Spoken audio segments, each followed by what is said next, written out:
The engine screamed. Not the low, authoritative growl of a machine that knows what it's doing, but the high, panicked shriek of something being pushed past its limit, metal straining against something older and heavier, and far more stubborn than anything its engineers had ever accounted for.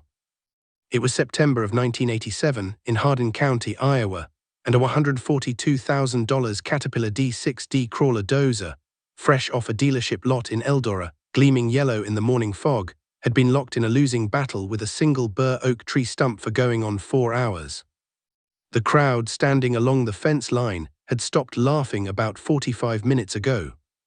And then a girl 17 years old, grease on her cheek, ponytail tucked under a faded red cap, walked past all of them without a word, crossed the field to a machine that had been sitting under a tarpaulin in the back corner of the barn since 1951, and began to crank it to life. What happened next, nobody in Hardin County forgot for the rest of their lives. Let me tell you about Hardin County, Iowa, in the autumn of 1987. If you've never driven through the Iowa River Valley in September, let me try to put it in words. The fields are gold and rust, and the particular shade of brown that only comes when the corn has been cut, and the stalks left standing in rows like the columns of some ancient, crumbling temple. The sky is enormous out there, so wide and pale blue that it almost feels like you're looking at it from the bottom of a very shallow sea. The air smells like turned earth and diesel, and if the wind shifts, the sweet rot of fallen apples from the old orchards that still edge the property lines of farms that have been in the same family since the 1890s. The Merritt farm sat on 340 acres of that valley land, just north of the town of Eldora, along a gravel road the county map still called Merritt Lane, because the Merritts had been there long enough that the county had simply given up trying to call it anything else. It was good land, river-bottom soil, black and deep, the kind that made agronomists get a faraway look in their eyes when they talked about it. But it was also land that had been farmed hard during the war years, and the boom years after, and by 1987, parts of it were showing the weariness that comes from too many decades without rest. The Westfield, 42 acres of it, had gone fallow 3 years earlier when the old drainage tile collapsed. Earl Merritt, the patriarch, had died in 1984, and his son Dale had neither the money nor the equipment to repair the tile and put the ground back into production. So it sat. Weeds came. And along the north fence line, a bur oak that Earl had always called the grandfather tree, a monster of a thing, nearly 5 feet across at the base, that had been struck by lightning in the summer of 1986, had finally been cut down. The stump remained. And now, in September of 1987, Dale Merritt had arranged for that stump to be pulled, because a neighbor had offered to lease the 42 acres if Dale could get it cleared. It was a lifeline. Dale needed that lease money like a drowning man needs a rope. He had hired the man with the yellow dozer to do the pulling. That man's name was Gary Hollies. But before we talk about Gary Hollies and his yellow machine, let me tell you about the girl. Her name was Nora Merritt. She was Dale's daughter, 17 years old, and she had grown up on that farm the way children in that part of Iowa grew up, understanding that the land was not a backdrop to your life but the whole substance of it. She could drive a tractor by the time she was 9. She could read a hydraulic diagram by the time she was 12, and she had spent more hours in that old barn than most people spend in a house. Nora was not a large girl. She was slight and quiet, with the kind of deliberate economy of movement that you see in people who have learned to conserve energy because there is always more work coming. Her teachers at Eldora High School said she was unusually gifted in mathematics and mechanical reasoning. Her shop class teacher, a man named Mr. Voss who had 32 years in that classroom, said flatly that she was the best student he had ever taught, boy or girl. But Nora's real education had come from her grandfather. Earl Merritt, Dale's father, Nora's grandfather, had been a man of uncommon patience and uncommon knowledge. He had farmed that ground since 1946 when he came back from the Pacific with a Purple Heart and a very clear sense of what mattered and what didn't. Earl had a particular philosophy about machines. He believed that a good machine, properly maintained, properly understood, properly respected, would outlast any man who operated it. He believed that modern was not the same as better, and he believed that the old ways of doing things carried a kind of compressed wisdom that could not be downloaded from a dealer's manual. Earl Merritt had kept a machine in that barn since 1951. He had bought it for $85 at an estate auction in Franklin County. It was a 1912 case steam traction engine, a 65 horsepower behemoth, a titan of the early agricultural age, A machine so old that it had been built when Woodrow Wilson was still a year away from becoming president. For 33 years, from 1951 until the day he died in 1984, Earl Merritt maintained that engine. He ordered parts from catalogs. He machined replacements on his metal lathe when he couldn't find them. He kept a journal, 61 pages, handwritten, describing every repair, every adjustment, every quirk and tendency of that particular machine. And every summer, without fail, he fired it up, let it run for a day, worked on something. "You don't keep a machine," Earl used to tell Nora when she was small enough to sit on his knee in the barn and watch him work. "You keep a relationship with a machine. You stop paying attention to it, it stops trusting you." Nora had read her grandfather's 61-page journal 37 times. She had counted. Now Gary Holly's. Let me pause here and paint you a picture, because Gary Holly's is a type that every farming community in America had in the 1980s, and if you grew up in a small town, you know exactly who I'm talking about. Gary Holly's was 38 years old in 1987, and he had made a very good living in the construction and land clearing business during the farmland boom of the late 1970s. He had 2 pickup trucks, a bass boat, a shop building on the edge of Eldora that he referred to without irony as the compound, and a firm belief, stated loudly and often, that he was the most capable operator in Hardin County. He was not a bad man, exactly. He was the particular kind of man that prosperity makes dangerous, a man who had been right often enough that he had forgotten what being wrong felt like. His D6D Caterpillar was his pride. He had paid $142,000 for it 18 months earlier, not financing cash, and he told that story to anyone who would stand still long enough to hear it. It had a 140 horsepower 3306 diesel engine. It weighed 34,400 pounds. It could, Gary was fond of saying, push a house off its foundation if I felt like it. When Dale Merritt had called him about the Burr Oak stump, Gary had quoted $800 for the job and told Dale it would take maybe an hour, maybe less. He had pulled stumps all over central Iowa. He had never met one that he couldn't handle. He arrived that morning at 7 a.m. with 3 of his employees riding in the back of his second pickup, men he kept on the payroll year-round, because Gary Holly's was the kind of man who wanted an audience. By 8 a.m. he had already told Dale Merritt twice that the stump shouldn't be a problem, and once that the old Merritt farm had good bones but needed some real money put into it. Dale, who was 44 years old and had been fighting to keep that farm since his father's death, said nothing. He just looked at his boots. Nora stood by the barn door and watched. By 8:15, Gary Holly's had the D6D positioned and was making his first pass at the stump. Now, a Burr Oak stump is not like other stumps.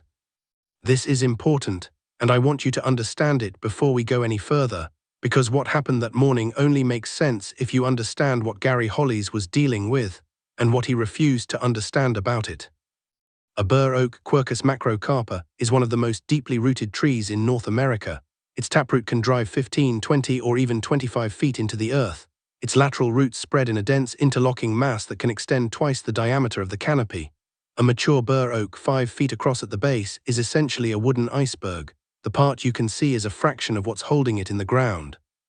And this particular tree had been growing on the north fence line of the Merritt farm since at least the 1840s.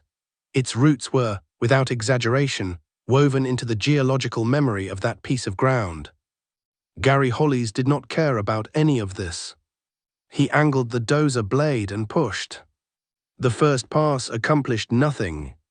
He backed up, repositioned, pushed again, this time harder, the engine howling. The D6D's tracks churned up great gouts of black Iowa topsoil. The stump shuddered, did not move. By 9 a.m., Gary had switched from pushing to winching. He had a cable rigged from the dozer's rear drawbar to a chain wrapped around the stump base. He signaled his men to stand back, engage the clutch, and let 34,400 pounds of Caterpillar pull against a root system that had been growing for roughly 140 years. The chain snapped. It came off the stump like a whip crack and went singing across the field, and Gary's 3 employees scattered. Nobody was hurt, but the mood had changed.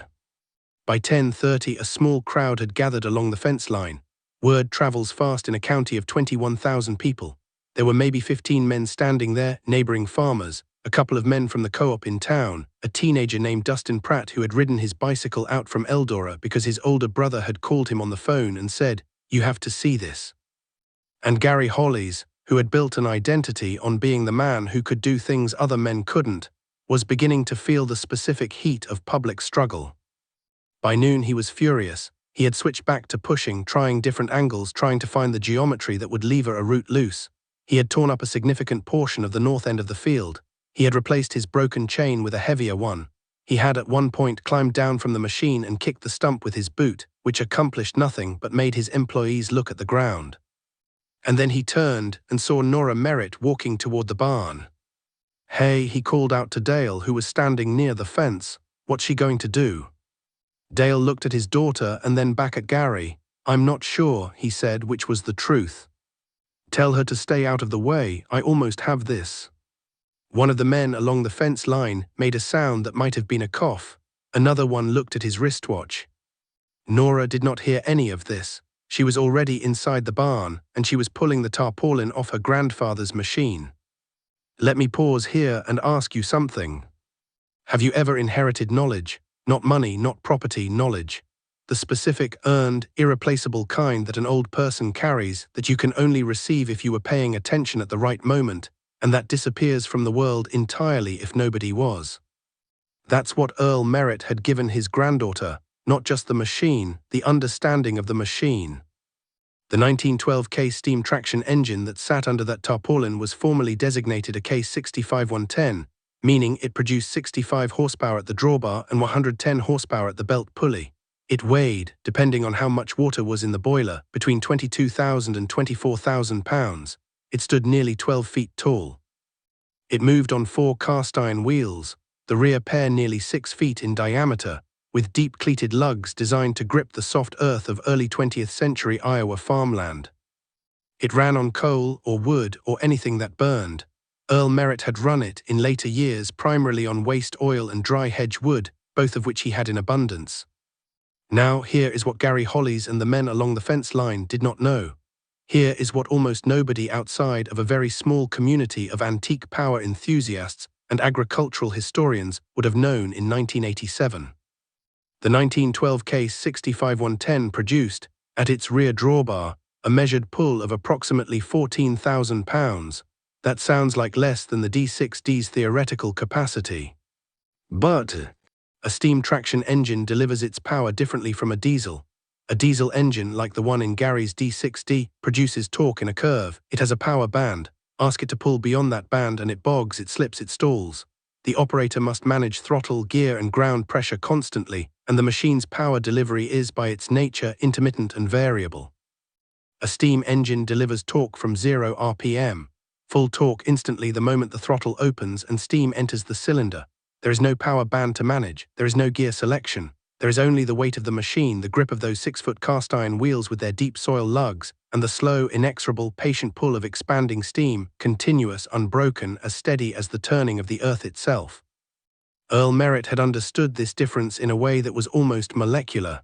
He had used that case engine to pull stumps, to skid logs, to extract equipment that had become mired in bottomland mud so deep that horses and tractors both gave up.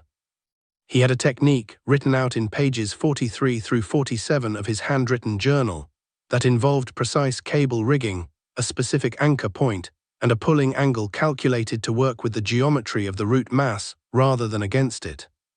Nora had read those pages 37 times.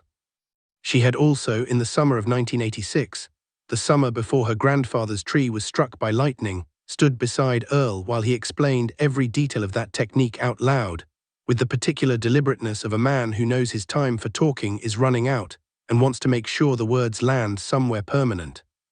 "When you pull against a root," Earl had said on a July afternoon in that barn with the smell of oil and old coal dust and summer hay coming through the door, "you're not fighting the root.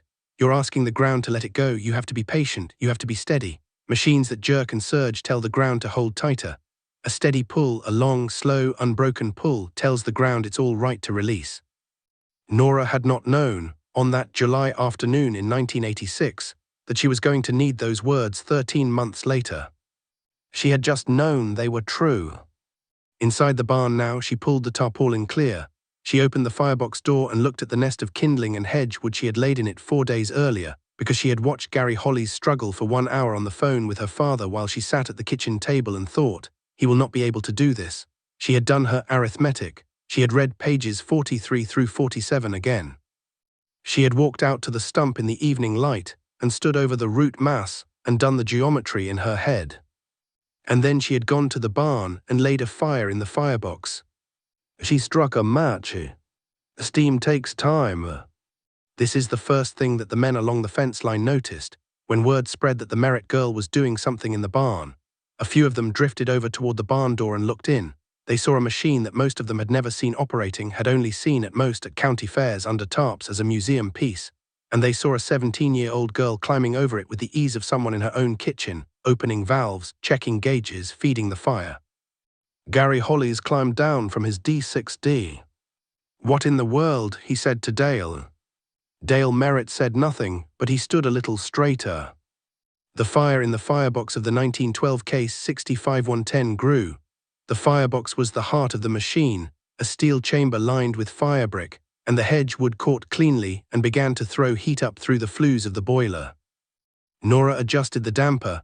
Earl had noted in his journal that this particular engine liked the damper at 3/4 open during initial heating, to prevent hot spots in the flue tubes, and added a measure of waste oil through the secondary firebox port, which brought the combustion temperature up quickly.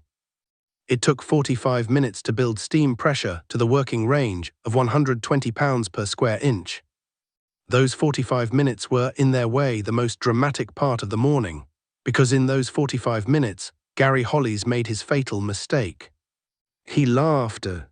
Not a cruel laugh, not a mean laugh, just the laugh of a man who is relieved to have something to be amused by after 4 hours of humiliation, a pressure-release laugh, the kind that comes when you're glad the attention has shifted somewhere else.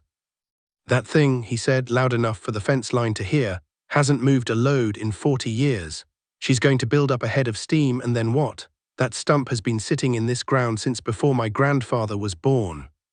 One of his employees said, "What year is that thing?" 1912, someone said from the fence line. "It's an old case, Earl Merritt's machine." Gary wiped his face with a shop rag and looked at the barn. "Well," he said, "this'll be interesting." There was some laughter. Not everyone laughed. The older men along the fence line, the men who were in their 60s and 70s and had grown up in a world where steam power was still a living memory, did not laugh. A man named Harlan Voss, who was 71 years old and had ridden on a steam-powered threshing crew as a boy, just watched the barn and said nothing and chewed on a piece of grass stem. At 12:47 in the afternoon, the steam gauge on the 1912 case needle touched 120 psi. Nora Merritt opened the throttle to its first position. The sound that came from that machine was not the screaming urgency of a diesel. It was deeper than that, more resonant, a rhythmic exhaust beat, chuff, chuff, chuff, that seemed to belong to the ground itself, like a heartbeat you could feel in your boot soles. The great cast-iron flywheel began to turn. The rear wheels, those 6-foot giants with their deep soil lugs, bit into the earth of the barnyard, and the machine moved forward through the barn door with a slow, rolling authority that was entirely unlike anything with a diesel engine. The men along the fence went quiet. Nora guided the machine across the field. She had pre-rigged a cable the previous evening, a 7/8-inch wire rope, 120 feet long, with a Crosby anchor buried at a specific point in the field that Earl's journal described as the correct counter-anchor position for the geometry of that stump's root mass. She had calculated the angle of pull, 22 degrees off the stump's axis toward the southeast, following the line of least root resistance based on the direction the tree had grown and the slope of the ground. It had taken her 3 hours the previous evening to set the rigging. She had done it alone in the dark with a flashlight. She positioned the engine. She ran the cable from the drum on the rear of the machine, a capstan-style winch drum, original to the 1912 specification, through a snatch block anchored to the buried deadman, and back to the chain wrapped around the base of the stump. Gary Hollies crossed his arms and watched. "She's using a snatch block," one of his employees said quietly. "That doubles the mechanical advantage." Gary said nothing. Nora climbed back up to the operator's platform. She stood there for a moment, just a moment, with her hand on the throttle. A 17-year-old girl in a faded red cap on a 75-year-old steam traction engine, in a September field in Hardin County, Iowa, with 15 men watching and a stump that had resisted everything a $142,000 modern machine could throw at it for 4.5 hours. She opened the throttle to its second position. The cable went taut. It went taut with a sound like a guitar string being tuned, a long, low singing note that carried across the field. The engine exhaust deepened, chuff, chuff, chuff, not faster, not frantic, steady. The cast iron wheels pressed against the earth and gripped it, and all 23,000 pounds of that machine leaned into the cable with the patience of something that had been doing this since before the men watching it had been born. And then nothing for 30 seconds, just that steady sound and that steady pull and the cable humming. 30 seconds, 45 seconds. Gary Hollis uncrossed his arms. 1 minute. And then, from beneath the ground, from the deep black Iowa soil, from somewhere 15 feet down where a taproot the diameter of a man's thigh had been growing since the Polk administration, there came a sound. A crack, low, subterranean, the sound of something surrendering. Harlan Voss, the 71-year-old man who had not laughed, took the piece of grass stem out of his mouth. The ground around the stump base began to move, not violently, not with the tearing, gouging destruction that the D6D had visited on it all morning, slowly, in the particular way that things move when they have been asked rather than forced. The earth rose in a ring around the stump, cracking in radiating lines like a slow-motion photograph of something being born. Nora held the throttle steady. She did not look at the crowd. She looked at the stump and at the cable and at the gauge, and she kept her hand perfectly still. At 1 minute and 22 seconds after she engaged the full pull, the bur oak stump, all 5 feet of diameter, all 140 years of root structure, all the compressed geological memory of that particular piece of ground, came free. It did not snap, it did not pop, it simply rose out of the earth, slow and massive and trailing a root mass the size of a small car, lifting up and swinging out and settling onto the surface of the field with a sound like a door closing. The cable went slack. Nora Merritt throttled back the 1912 case to idle. The exhaust beat slowed to a quiet chuff, chuff, chuff. Nobody said anything. I want you to hold that for a moment because it is the most important thing that happened that day. In a county where men talked constantly about prices and weather and yields and equipment and politics and all the daily noise of agricultural life, 15 men stood along a fence line in Hardin County, Iowa, and said absolutely nothing. The only sound was the slow heartbeat of the old steam engine and the distant call of a red-tailed hawk circling above the river bottom. Gary Hollis stood next to his $142,000 Caterpillar D6D with his shop rag in his hand and looked at a hole in the ground. He looked at it for a long time. His 3 employees looked at each other, and then at their boots, and then at the sky, the way men do when they are trying to be somewhere else. Dale Merritt, who had not said a word since 7 a.m., put his hands in his jacket pockets and looked at his daughter climbing down from the operator's platform of the old case engine. And for a moment, his face did something that faces do when a man realizes he has underestimated both his inheritance and his child. Harlan Voss put the grass stem back in his mouth. Nora Merritt walked across the field to the stump, looked at the root mass, reached down and pulled free a piece of lateral root about the diameter of her wrist and 18 inches long. She turned it over in her hands, examining the break point with the dispassionate curiosity of a person whose interest is in understanding, not in triumph. Then she walked back to the machine because the boiler needed tending and the water level needed checking, and there were things to be done. She did not look at Gary Hollis. She did not look at the fence line. She had not done this to be seen. She had done this because the ground needed it, and because the stump needed to come out, and because she knew how.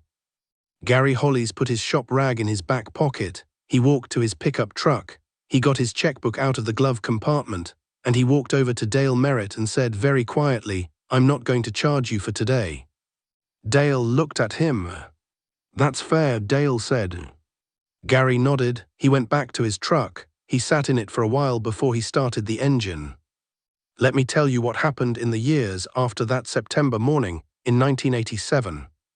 The 42 acres on the west field of the Merritt farm were leased to a neighbor named Paul Jakin, who tilled the ground in the spring of 1988 and put it into corn that fall.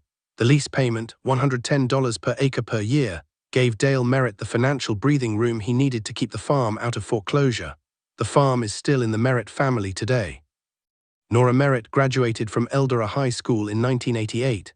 She received a full academic scholarship to Iowa State University, where she enrolled in agricultural engineering. Her undergraduate thesis, completed in 1992, was titled Comparative Drawbar Performance, Steam Traction versus Modern Diesel in Heavy Root Extraction Tasks. Her faculty advisor later said it was the most practically grounded piece of undergraduate research he had seen in 20 years. She went on to a master's degree, and then a career that took her to the National Agricultural Library in Beltsville, Maryland, where she spent 15 years cataloging, restoring, and creating digital archives of antique machinery documentation, including specifically the operating journals and repair records of early 20th century steam traction engines. She is directly responsible for preserving the operational knowledge of more than 340 individual machines. Her grandfather's journal, 61 pages, handwritten, is now held in the Iowa State University Special Collections Archive, digitized and accessible to researchers worldwide. The 1912 Case 65110 steam traction engine was donated by Dale Merritt, at Nora's recommendation, to the Hardin County Historical Society in 1994. It is exhibited annually at the county fair, and every summer on the last Saturday of August, it is fired up and operated. Nora returns for that day when she can. As for Gary Hollies went home that afternoon and spent a long evening thinking about things. He was not a man who changed easily, but he was, at his core, a man who respected competence, and what he had seen that day was competence of a very high order. In the spring of 1988, he contacted the Iowa Steam Power Association and began quietly to educate himself about antique traction engines. By 1991, he had purchased a 1918 Avery undermount steam engine and was restoring it in his shop building. He and Nora Merritt exchanged letters, actual handwritten letters, about the restoration process. He consulted her on 3 separate technical questions. At the 1993 Hardin County Fair, Gary Hollies was one of the men who helped fire up the old Case 65110 for its annual demonstration. He never talked publicly about what had happened in September of 1987, but those who knew him in later years said he had become, of all things, an enthusiastic advocate for agricultural history education, and that he was particularly insistent, when people would listen, that young people should be taught to understand old machines. "There's wisdom in them," he was heard to say more than once. "Don't be so quick to assume the new thing is the better thing." He did not say where he had learned this. People who were there that day knew. Let me pause here at the end of this story and ask you something.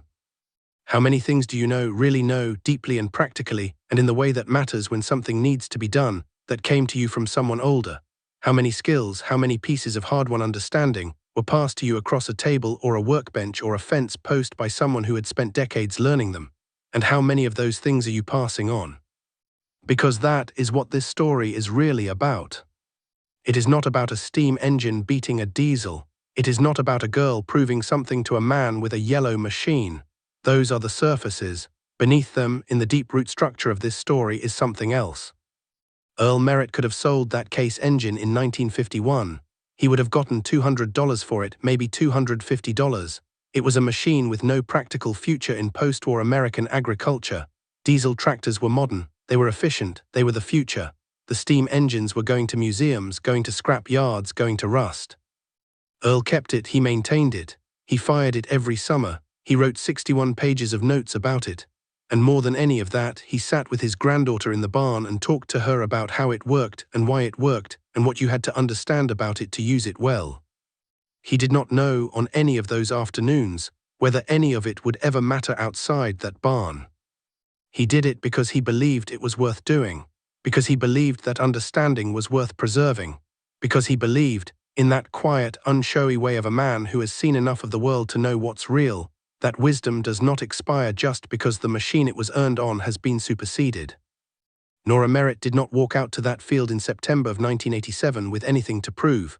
She walked out with something to do. There was a stump in the ground, and she knew how to get it out, and so she did it. The crowd and the judgment and the man with the yellow machine were not part of her calculation. She had been taught by a man who never worked for an audience, and she worked the same way. This is the lesson that I keep coming back to every time I think about that morning in Hardin County. We live in a world that moves very fast, and that celebrates the new with a kind of fervor that sometimes crowds out its judgment. We see a newer machine, a newer method, a newer platform, and we assume that newer means better, means stronger, means more capable. We retire the old things before we have understood what they knew. We let the journals go unread. We let the old men and old women and old machines go unasked about. And then one day we stand in front of a problem that the new thing can't solve, and we have nothing left to reach for. Earl Merritt's 61-page handwritten journal is now in an archive at Iowa State University. 42 acres of Hardin County river bottom land are still in the Merritt family.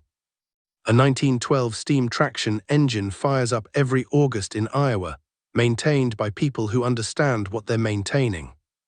And a girl who grew up knowing that old wisdom does not expire spent her career making sure that the knowledge other people's grandfathers had written down would not disappear from the world. Let me tell you what I think the lesson is. The lesson is not that old is always better. It isn't. The D6D is a fine machine, and for most jobs it is the right tool. The lesson is that understanding is not the same as equipment. The lesson is that knowledge passed between people, across a workbench, across a kitchen table, across a barn doorway on a July afternoon, is worth more than the machine it describes. The lesson is that patience is a form of power, that steadiness is a form of strength, that a long, slow, unbroken pull, the kind that tells the ground it's all right to let go, will accomplish what no amount of thrashing and surging and horsepower ever will. The lesson is Earl Merritt, sitting with his granddaughter in the barn, talking about a machine, not knowing if any of it would matter. It mattered. Pay attention to the old things. Ask the old people. Raid the journals. Fire up the engine. Historical context is real. All steam traction engine mechanical specifications, agricultural history, and Iowa farming practices referenced in this script reflect documented historical record. The characters of Nora Merritt, Earl Merritt, Dale Merritt, Gary Hollies, Harlan Voss, and all other named individuals are fictional and created for dramatization purposes. Any resemblance to real persons is coincidental. Dialogue and specific events are dramatized for storytelling. The Forgotten Farmer. Stories the history books don't tell.